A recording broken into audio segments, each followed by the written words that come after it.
Elon Musk ने किया Twitter पर ऐलान, 44 अरब डॉलर पर क्यों लगी रोक। एलॉन मस्क कहां से लाएंगे इतनी रकम। मस्क के पास है ट्विटर की हिस्सेदारी।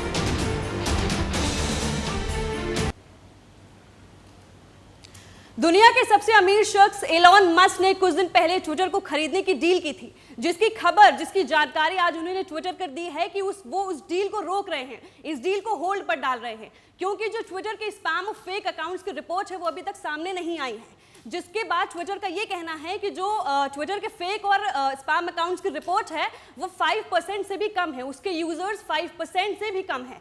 फिलहाल एलॉन मस्क के पास ट्विटर की हिस्सेदारी जो है वो 9.2% है और इसकी जानकारी 4 अप्रैल को सामने आई थी। इसी के साथ साथ शुरुआती दौर में एलॉन मस्क ने ट्विटर को खरीदने की जो डील की थी वो 43 अरब डॉलर थी। फिलहाल आज सोमवार को इसकी खबर सामने आई कि एलॉन मस्क ने ट्विटर को खरीदने की डील 44 अरब डॉलर कर दी है। फिलहाल यह आंकड़ा जो बढ़ा है इसकी खबर अभी तक सामने नहीं आया है। हाल ही में ट्विटर ने अपनी फाइलिंग में बताया था कि 2022 की पहली तिमाही उसके मोनेटाइजेबल डेली एक्टिव यूजर्स में स्पैम अकाउंट की संख्या 5% से कम है। कंपनी ने यह भी कहा था कि यह केवल अनुमान है और स्पैम अकाउंट की संख्या ज्यादा भी हो सकती है। डील होल्ड की जानकारी सामने आने के बाद ट्विटर के शेयर प्री मार्केट में 20% से ज्यादा टूट गए।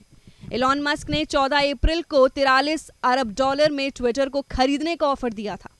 मस्क ने कहा था ट्विटर में निवेश शुरू करने से एक दिन पहले के भाव से 54% प्रीमियम पर $54 प्रति शेयर के हिसाब से 100% हिस्सेदारी खरीदने की पेशकश कर रहा हूं। यह ऑफर मेरा सबसे अच्छा और आखिरी ऑफर है और यदि इसे स्वीकार नहीं किया जाता है तो मुझे एक शेयर धारक के रूप में अपनी स्थिति पर पुनर्विचार करने की जरूरत होगी। इसी के साथ सवाल यह भी बनता है कि आखिर अब एलॉन मस्क इस ट्विटर को डील करने के लिए इतनी बड़ी रकम आएगी कहां से, इतना पैसा आएगा कहां से। आइए जानते हैं आगे की रिपोर्ट। मस्क ने पिछले हफ्ते US securities and exchange commission की नई फाइलिंग में बताया था कि फंडिंग डेट और कैश का मिक्स होगा। इन्वेस्टमेंट बैंक और अन्य लेंडर्स ग्रुप डेट फाइनेंसिंग में 13 अरब डॉलर देंगे और 12 अरब डॉलर का लोन टेस्ला के स्टॉक पर मिलेगा। 21 अरब डॉलर अपनी पॉकेट से जुटाएंगे। ऐसे में कुल 46 अरब डॉलर जुटाने का प्लान मस्क ने पेश किया था। इस डील को पूरा होने के बाद ट्विटर एक प्राइवेट कंपनी बन जाएगी।